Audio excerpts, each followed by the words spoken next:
गर्मी में तीन बहू की रसोई। मुहूर्त की वजह से सुलोचना और नारायण के तीनों बेटों की शादी भारी धूप और दिन के उजाले में हो जाती है। गर्मी से तीनों बहू परेशान होती हैं और सास उनका गृह प्रवेश करवाती हैं। माँ जी बहुत गर्मी लग रही है, जल्दी से मेरा एसी वाला कमरा दिखा दीजिए। मुझे भी बहुत गर्मी लग रही है, आप रात का मुहूर्त निकलवा लेती ना। देखिए इतना महंगा मेकअप भी स्वेट से खराब हो रहा है। हाँ हाँ मुझे पता है, बहुत भयंकर गर्मी पड़ी है इस बार जून में। जाओ तुम सब आराम कर लो अपने कमरे में। शुक्र है जल्दी शादी हो गई, अब आराम कर पाऊंगा। इतनी गर्मी में रोज शादी की तैयारी में बहुत माथापच्ची होती थी। अरे सुलोचना, अब हमारे दोनों बेटों की शादी तुम सर्दियों में करना। अरे पापा, आपके तीनों बेटों ने एक साथ शादी कर ली, चिंता मत कीजिए। अब तो आप अपनी तीनों बहू का अच्छा अच्छा खाना खाएंगे। हाँ पापा जी बताइए ना, आपको खाने में क्या पसंद है? अरे बहू, मुझे दाल भात चोखा, टमाटर की चटनी, वो भी सिलबट्टे वाली, और छाछ पसंद है। पर मैं जानता हूँ तुम तीनों में से ये गांव जैसा खाना कोई भी नहीं बना सकता। आपने बिल्कुल ठीक बोला पापा जी, मुझे तो ये खाना वैसे भी नहीं बनेगा, दाल भात चोखा। लेकिन आपको Indian cuisines, Chinese, south Indian खाना है तो आप बता दीजिएगा। हाँ हाँ पापा जी, बर्गर, ब्रेड पकौड़े ये सब खाना है तो भी बता देना, मुझे बहुत अच्छे से बनाना आता है। अरे तुम सबको अभी गर्मी लग रही थी ना, ये खाने की बातें हम कल सुबह करेंगे। तुम तीनों की पहली रसोई है, अभी आराम कर लो। सब लोग अपने कमरे में आराम करते हैं। अगली सुबह तीनों बहू सज धज कर रसोई में आती हैं, पर तभी सुलोचना कहती है, अरे मैं तुम तीनों बहू को बताना भूल गई कि तुम तीनों के ससुराल वाले यानी कि हम खाने के बहुत ज्यादा शौकीन है। अब कौन सी बहू कैसा खाना बनाती है ये तो हमें नहीं पता। हम तो अपनी तीनों बहुओं के हाथ का खाना चखना चाहते हैं, इसीलिए तीनों बहू की रसोई को अलग अलग कर रहे हैं। अब तुम तीनों एक साथ खाना बनाओगी तो पता ही नहीं चलेगा कि बहू ने कैसा बनाया, और फिर किसकी तारीफ किसी को मिल जाएगी। क्या ये तुम दोनों को अच्छा लगेगा? अपनी बहू माया बहू। ये तो आपने सही कहा माँ जी, मैं बहुत टैलेंटेड हूँ। देखना अकेले खाना बनाकर आप सबको खिला दूंगी। लेकिन माँ जी अगर दीदी यहाँ खाना बनाएंगी तो फिर मैं कहाँ खाना बनाऊंगी? और प्रीति भी तो है। अब हमारा इतना बड़ा घर है तो हमने एक रसोई एक्स्ट्रा बनवाई थी, लेकिन तीसरी रसोई तो है नहीं, तो प्रीति बहू तुम कहाँ बनाओगी? माया तो वो दूसरी रसोई ले लेगी। कोई बात नहीं माँ जी, मेरे घर में जब भी रसोई नहीं थी तो आंगन में ही चूल्हे पर खाना बनाया करती थी। मैं भी वैसा ही खाना बनाकर खिला दूंगी आपको। इतनी धूप में बाहर आंगन पर, वो भी भट्टी जैसे चूल्हे का खाना बनाओगी तुम? तुम्हारा दिमाग तो ठीक है? अरे दीदी, बेचारी गरीब घर से आई है ना, उसके घर में पहले से ही चूल्हा रहा है तो इसे गर्मी सहने की, उस पर पसीने में खाना बनाने की आदत होगी। लेकिन नॉट मी। वही तो, तेरे भी बस की बात नहीं है। माँ जी देखो ना, इस रसोई में कितनी गर्मी लग रही है। मेरे मायके में भी हर जगह एसी लगा हुआ था, इसीलिए मैं इस रसोई में खाना जब ही बनाऊंगी जब एसी लग जाएगा। ठीक है बहू। तब अवनी अपने मायके वालों से एसी मंगवाकर खास अपनी एसी की रसोई में लगवा देती है। कुछ ही देर बाद रसोई कूलिंग करने लगती है। वाह, देखा माँ जी मेरी रसोई कितनी ठंडी हो गई, अब मैं बड़े आराम से खाना बना सकती हूँ। हाँ बहू, अब तुम दोनों भी अपनी रसोई की शुरुआत कर दो। जी माँ जी। तब दोनों बहू अपनी अलग अलग रसोई में काम करने लगती हैं। वहीं तीसरी बहू चूल्हा बनाकर आग जलाती है, जिससे उसकी आंखों में धुआं चुभता है और आंसू आते हैं। बाप रे, धूप तो सच में बहुत ही हो रही है, लेकिन क्या करूँ, अपने परिवार के लिए मुझे खाना भी बनाना होगा और मैं पापा जी की पसंदीदा खाना ही बनाऊंगी। तब प्रीति चूल्हे पर दाल चढ़ा देती है और धूप में सिलबट्टे पर टमाटर लहसुन पीसने लगती है, जिससे उसके पसीने आ जाते हैं। दम लगा के हईशा, आज पापा जी गांव वाला मेरे हाथ का खाना खाकर बहुत खुश होंगे। फिर दाल के बाद वो चावल बनाती है और छाछ में जीरे का तड़का। वहीं बड़ी बहू एसी वाली रसोई में फोन पर बात करते हुए खाना बनाती है। वाह वाह वाह रिया, तो सोच भी नहीं सकती मैंने अपनी पहली रसोई में कितना आरामदायक तरीके से खाना बना रही हूँ, क्योंकि मेरी जो दो देवरानी है ना, वो तो गर्मी में मर रही होंगी इस टाइम, और जो छोटी वाली है वो तो भट्टी वाले चूल्हे पर खाना बना रही है धूप में। लेकिन मैंने तो सुबह ही माँ जी से कह दिया कि मैं बिना एसी के खाना नहीं बनाऊंगी, और अब एसी की ठंडी ठंडी हवा में छोले पूरी चावल बनाए हैं। एसी की हवा में अवनी खाने में नमक डालना भूल जाती है। वहीं माया पहले के ही फ्रिज में रखे उबले आलू का इस्तेमाल कर आलू की कचौड़ी बना देती है और साथ में आलू की सब्जी। अच्छा है मुझे ज्यादा मेहनत नहीं करनी पड़ी, वरना फिर आलू उबालो, इतनी गर्मी में छीलो, तब सब्जी कचौड़ी बनती। लेकिन ये कचौड़ी बनाने में मेरी हालत खराब हो रही है। बाप रे, थोड़ी देर जेठानी जी के एसी रसोई में चली जाती हूँ, वैसे भी खाना बन गया है। ऐसा कहकर माया अवनी की रसोई में चली जाती है, जहां वो खाना बनाकर आराम से फोन चला रही थी। अरे माया, क्या बात है, बड़े पसीने आ रहे हैं तुम्हें? मेरी एसी की हवा खाने आई हो? हाँ दीदी, खाना बन गया था तो आ गई। कोई बात नहीं, थोड़ी सी हवा तुम भी खा लो। दीदी गर्मी बहुत होगी, टेम्परेचर थोड़ा सा लो कर दो। फिर अवनी एसी का टेम्परेचर कम करके अपनी देवरानी के साथ एसी का मजा लेती है। वहीं दूसरी तरफ प्रीति भी अपना खाना बनाकर तैयार कर लेती है और तीनों बहू ससुराल वालों को पहली रसोई का खाना चखाती हैं। वाह भाई, तीनों बहू के बने खाने को देख बहुत अच्छा लगा। और बड़ी बहू, तुमने ये कैसा खाना बनाया है? खाना देखने में तो बहुत सुंदर है, लेकिन नमक मिर्च कुछ नहीं है। हाँ बहू, खाने में स्वाद ही नहीं है, ना ही छोले की खुशबू है। माँ जी, मैंने बहुत प्यार से आप दोनों के लिए खाना बनाया है, और अगर थोड़ा सा नमक कम भी हो गया तो क्या हो गया, वो तो खाने में ऊपर से भी डल जाता है। ये लीजिए नमक। खैर कोई बात नहीं, तुम्हारी पहली रसोई थी, अच्छा है। और छोटी बहू, तुम्हारी ये आलू की कचौरी हमें थोड़ी अजीब सी लगी। ये आलू खट्टे से लग रहे हैं। तुमने आलू उबाले तो थे ना? हाँ माँ, आलू थोड़े अजीब से लग रहे हैं। ओहो, अब मैं क्या बोलूं, न जाने फ्रिज में कब के इतने सारे उबले आलू हुए पड़े थे। मैंने तो गर्मी से बचने के लिए उसी का बना दिया। हाँ माँ जी, आलू उबाल कर ही खाना बनाया। हो सकता है गर्मी की वजह से आपको ऐसा टेस्ट आ रहा है। आपको तो पता है गर्मी कितनी है। अब जेठानी जी की तरह मेरे रसोई में एसी होता तो शायद आलू खराब ना होते। अरे बहू, ये कहने की बात है, ताजा खाना कभी खराब नहीं होता। वैसे प्रीति बहू, तुमने मेरा दिल खुश कर दिया। मैंने तो बस कल यूं ही तुमसे कह दिया था कि मुझे दाल भात चोखा पसंद है लेकिन तुमने तो साथ में सिलबट्टे वाली टमाटर की चटनी बनाई, मजा आ गया। भाई गांव की याद आ गई। शुक्रिया पापा जी। देख रही हो ना माया, हमारे खाने में कमी निकाल दी, लेकिन मजाल है पापा जी ने इसे कुछ बोला हो। हाँ दीदी। खाना खाने के बाद सब आराम करते हैं। फिर तीनों बहू रात का खाना भी अलग अलग करके बनाती हैं। लेकिन माया, हे भगवान, अब मैं इतनी गर्मी में क्या बनाऊं? रात को तो सब ज्यादा नहीं खाते, बाहर होटल से मंगा लेती हूँ, लेकिन इस टाइम होटल में ताजा खाना तो मिल जाएगा ना? मिल ही जाएगा। ऐसा करती हूँ, कल सुबह का खाना भी आज मंगा लेती हूँ, फ्रिज में रख दूंगी, माँ जी को पता नहीं चलेगा। तब माया रेस्टोरेंट पर ऑनलाइन खाना ज्यादा मंगा लेती है, जो रात के वक्त दे देती है, और सुबह का खाना फ्रिज में रख देती है। ये सही है, कल सुबह दाल मखनी खा लेंगे, मुझे बनाना नहीं पड़ेगा। गर्म करके धनिया लगा कर दे दूंगी, और वो मिक्स वेज की सब्जी भी गर्म कर दूंगी। वहीं अपनी फोन के चक्कर में कैसा भी खाना बनाकर अच्छे से सजाकर घर वालों को परोस देती है। लेकिन प्रीति रात में भी अंधेरे में लालटेन के सहारे चूल्हे पर पसीने में खाना बनाती है। हाथ जल गया, लेकिन काम तो करना ही पड़ेगा। तीनों बहू की अलग अलग रसोई में खाना तैयार हो जाता है और वो ससुराल वालों को परोस देती है। नारायण बड़ी बहू के हाथ का खाना खाकर ढेर सारा पानी पी लेता है। अरे रे रे, अरे रे रे, मिर्ची लग गई। अरे अरे मोरी मैया, अरे कोई तो मीठा दो। बड़ी बहू, ये कैसा खाना बनाया है? खाने में इतनी मिर्ची। अवनी, ये सब क्या है? एसी वाली रसोई में भी तुम ढंग से खाना नहीं बना सकती? देखो तुम्हारे पापा जी को कितनी मिर्ची लग रही है। मिर्ची से आंख और जीभ लाल हो चुकी है। ओहो, लगता है जब मैं एसी का टेम्परेचर सेट कर रही थी उसी टाइम गलती से एक्स्ट्रा मिर्च डाल गई। कोई बात नहीं, आप इसमें दही मिलाकर खा लीजिए। बहू, खाना चख कर लाया करो, अगली बार ऐसा मत करना। पापा जी, मैंने आम काटे हैं, आम खा लीजिए, उसके बाद मेरे हाथ का बनाया हुआ खाना खाना, तब तक आपकी मिर्ची शांत हो जाएगी। मैंने खास लौकी की भुजिया, चावल, सत्तू का शरबत और अरहर की दाल बनाई है। और मैंने खा भी ली। क्या कमाल का खाना बनाया है प्रीति तुमने। ऐसा लगता है जैसे कि तुम पहले शेफ थी। नहीं जी, ऐसा कुछ नहीं है। शेफ नहीं, जरूर पिछले जन्म की बावर्ची होगी अरे मेरा मतलब वो होता है ना, अन्नपूर्णा देवी का आशीर्वाद, हाथ में वही होगा देवरानी जी के। तब सास बीच वाली बहू के हाथ का खाना भी खाती है, जिसे खाते ही उगल देती है।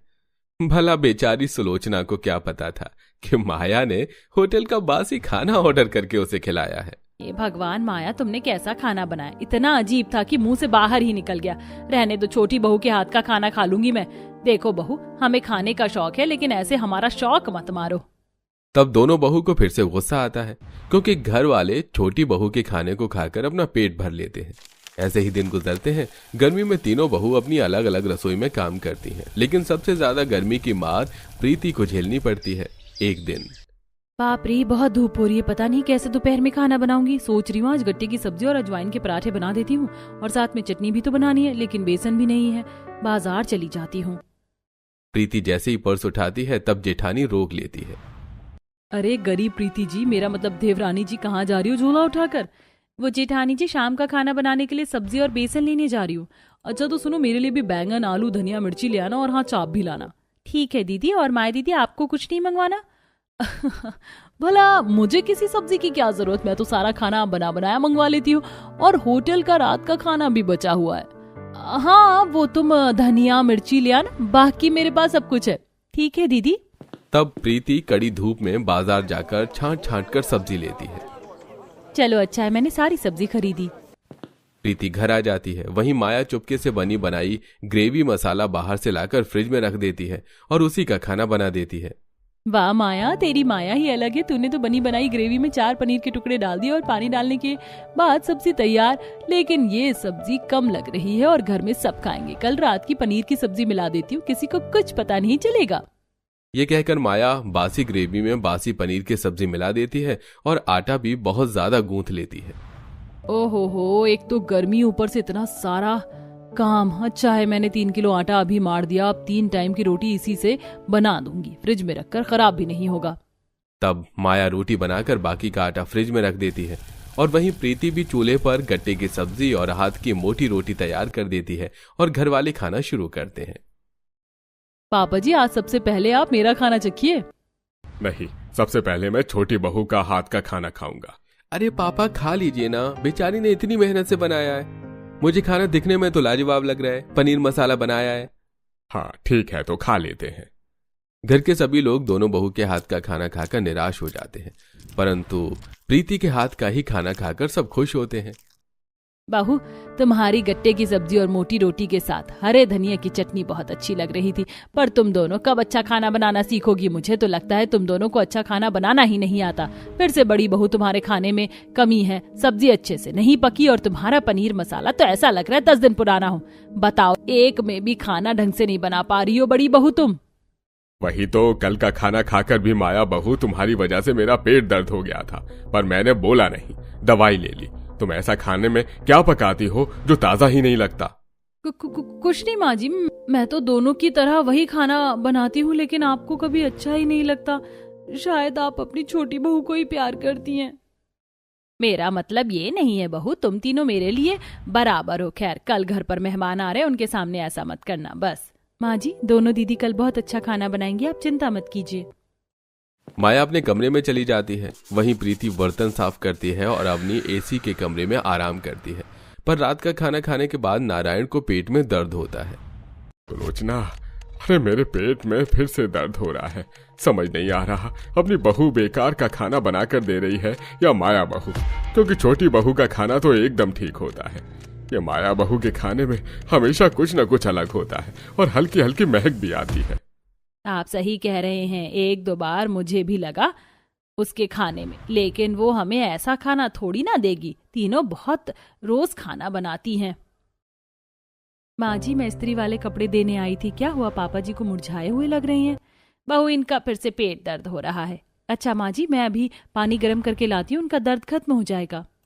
प्रीति हींग को पानी में गर्म करके सास को ससुर के पेट पर लगाने के लिए दे देती है, जिससे 1 घंटे में ही उसे आराम मिल जाता है। तब सुलोचना, वाह छोटी बहू तुम तो बहुत अच्छी हो, तुम्हारा हींग का नुस्खा काम कर गया। अब तुम्हारे पापा जी चैन से सो रहे हैं। अच्छा मैं चलती हूँ, कल मेहमानों के लिए अच्छे से खाने की तैयारी कर देना। जी माँ जी। तब सुलोचना भी सो जाती है और प्रीति भी। अगले दिन मेहमान आ जाते हैं। अवनी गर्मी के चक्कर में एसी का टेम्परेचर कभी ज्यादा करती है कभी कम। जल्दी से खाना बन जाए, आज तो मुझे बहुत गर्मी लग रही है। एसी काम क्यों नहीं कर रहा अच्छे से? अभी भी गर्मी लग रही है और टेम्परेचर कम कर देती हूँ। चलो रील ही बना लेती हूँ जब तक सब्जी बन रही है। हो तेरे आगे तो चांद लगे फर्जी, हो तू ये माने या ना माने तेरी मर्जी। बिल्ली बिल्ली आंख गोरी है, आहो दिंदे मुंडिया नु पट्टे गोरी है, तेरे पीछे है फिरन कुंवारे। अवनी एसी किचन में डांस करती है। वहीं सुलोचना माया के पास पहुंचती है, जहां उसकी गैस बंद थी और कढ़ाई में बासी सब्जी पड़ी थी। बहू ये सब्जी इतनी ठंडी क्यों है? तूने सब्जी कितनी देर पहले बनाई थी जो इतनी ठंडी हो रही है? फ्रिज से निकाला है क्या? कहीं ये अब बासी सब्जी तो नहीं? वो नहीं माँ जी, ये सब्जी मैं मेहमान के आने से 2 घंटे पहले बना ली थी, फिर गर्मी की वजह से खराब ना हो जाए इसलिए फ्रिज में रख दी। आप निश्चिंत रहिए।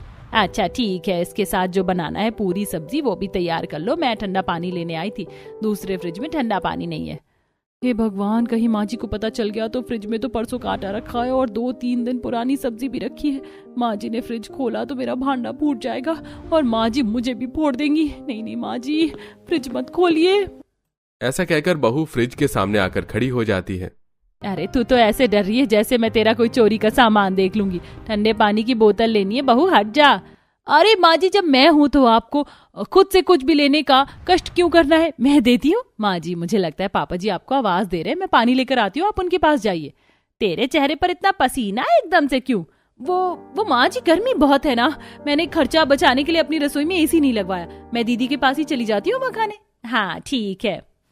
तब सुलोचना चली जाती है और माया ठंडे पानी की बोतल सास को देकर आ जाती है और बासी आटे की काली काली रोटी बनाकर तैयार कर लेती है। वहीं प्रीति गर्मी में चूल्हे पर खाना बना रही होती है, जिससे जीरा डालते ही तेल उसके हाथों पर आ जाता है। हाय रब्बा, मेरा हाथ। फूंक मारने से भी कुछ नहीं हो रहा है, आटा ही लगा लेती हूँ। तब प्रीति जले हाथ पर थोड़ा सा आटा चिपका लेती है और जब वो शाही पनीर, पालक पनीर, पूरी, दाल चावल बनाती है तब सास उसका पसीना पोंछती है। अरे माँ जी आप, हाँ देख तो तुझे कितनी गर्मी लग रही है, पसीना आ रहा है तुझे। ऐसे रोज धूप में काम करता हुआ देख, मेरे से नहीं देखा जाता। तेरा मन नहीं करता अपनी बड़ी जेठानी की तरह एसी वाली रसोई में काम करने का? माँ जी, मन तो चंचल होता है, मन तो बहुत कुछ करने के लिए कहता है, लेकिन हम सब कुछ थोड़ी कर सकते हैं, जैसे कि चांद पर जाना, चांद तोड़कर लाना या हवा में उड़ना। लेकिन हकीकत तो यही है। और वैसे भी माँ जी, जब दोनों जेठानी जी अपनी खुशी से अलग अलग रसोई में खाना बना रही हैं, तो उसी खुशी के साथ मैं भी खाना बना रही हूँ। बहुत प्यारी बच्ची हो प्रीति तुम, और मुझे तुम्हारे खाने की खुशबू आ रही है। जल्दी से बना लो मेहमानों की तरह, मैं भी इंतजार कर रही हूँ। बस माँ जी ला रही हूँ। तब सास चली जाती है और मेहमान अरे भाभी जी, कहाँ हैं आपकी तीनों बहू और उनके हाथ का बढ़िया बढ़िया खाना? हाँ हाँ, जरा हमें तो खिलाओ। बस बुलाती हूँ। अवनी, माया, प्रीति बहू आ जाओ। तब तीनों बहू खाना लेकर आती हैं। फिर मेहमान बड़ी बहू के हाथों का खाना खाकर मुंह बना लेते हैं। ओहो, ये कैसा खाना है? अजीब सा, दिखने में होटल जैसा खाना है, लेकिन खाने में ठेले वाला स्वाद भी नहीं आ रहा। लगता है बहू तुमने नींद में खाना बनाया है। नमक मिर्च कोई मसाला ही नहीं है, उबला हुआ खाना है। सच में मेरा तो उल्टी का मन हो रहा है। क्या दीदी, आपको ढंग से खाना बनाना चाहिए था ना, लेकिन आप रील चला रही होंगी। कोई बात नहीं। अंकल जी, आंटी जी, आप मेरे हाथ का खाना खाइए। मैंने दाल मखनी, राइस, साथ में गरम गरम रोटी बनाई है। माया की दाल मखनी और गरम रोटी देख मेहमान घूरते रहते हैं। बहू, पक्का रोटी है, लेकिन इतनी काली रोटी बिना जली, ऐसा तो सिर्फ पुराने आटे से होता है। ओहो छी, ये दाल तो बासी हो गई। देखो चारों तरफ झाग बन गए।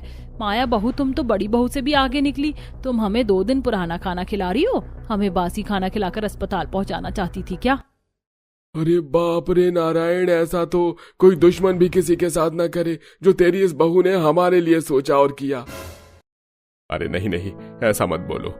माया बहू, ये कितनी पुरानी दाल है, सच सच बताओ, वरना मैं। सॉरी पापा जी, वो गर्मी में खाना बनाने से बचने के लिए मैंने बाहर के होटल से कल रात को ही खाना मंगवा लिया था, और आटा भी कल सुबह का था। बार बार बनाने से बचने के लिए वही खाना गर्म करके और रोटी बनाकर दे दी। ऐसा तुमने पहले भी किया था, इसलिए मेरे पेट में दर्द हो रहा था। बहू, तुम्हें शर्म आनी चाहिए, तुम हमारे साथ ये कर रही हो। ठीक है, लेकिन मेहमानों के साथ भी आज तुमने हमारी नाक कटवा दी। भाई साहब, कमाल की बहुएं हैं आपकी। अब तो हम यहाँ से जा रहे हैं। नहीं नहीं आंटी जी, ऐसे भूखे पेट मत जाइए। मैंने खाना बनाया है, ताज़ा खाना है। अगर आपको कोई गलती लगे तो मुझे उसकी सजा दे देना। प्लीज रुक जाइए। तब मेहमान रुककर प्रीति के हाथ के खाने का आनंद लेते हैं। वाह बहू, तुमने हमारा पेट भी भर दिया और दिल भी खुश कर दिया। ये होती हैं बहुएं। तब मेहमान खुशी खुशी प्रीति को शगुन देकर चले जाते हैं। वहीं बड़ी बहू गुस्से से अपनी रसोई में जाकर एसी का टेम्परेचर कम करती रहती है कि एकदम से एसी ब्लास्ट हो जाता है, जिसमें वो बच जाती है। तब घर वाले वहां पहुंचते हैं। हे भगवान, ये क्या हो रहा है? अवनी बहू, तुम एसी के साथ खेल रही थी, क्या हद होती है? एसी भी गया और तुमने खाना भी नहीं बनाया। दूसरी हमें बासी खाना खिला रही है। एक प्रीति है जिसने हमें ताजा खाना बनाकर खिलाया, वो भी बाहर धूप में, चूल्हे पर। तुम दोनों तो मर जाती 2 दिन में धूप से। अभी भी अपनी छोटी देवरानी से कुछ सीख लो। माँ जी, हमें माफ कर दीजिए। सच बोलूं तो ढंग से खाना बनाना नहीं आता, और मुझे भी माँ जी, इसीलिए मैं बाहर से ही मंगवाती थी। माफ कर दीजिए आप सब। माँ जी कर दीजिए। ठीक है, एक शर्त पर करूंगी। तुम दोनों को अपनी देवरानी से खाना बनाना सीखना होगा, और अब से एक ही रसोई होगी। जी माँ जी। तब से सुलोचना एक ही रसोई कर देती है, जहां दोनों जेठानी देवरानी से खाना बनाना सिखाती हैं और घर वालों को अच्छा खाना खिलाकर उन्हें खुश रखती हैं।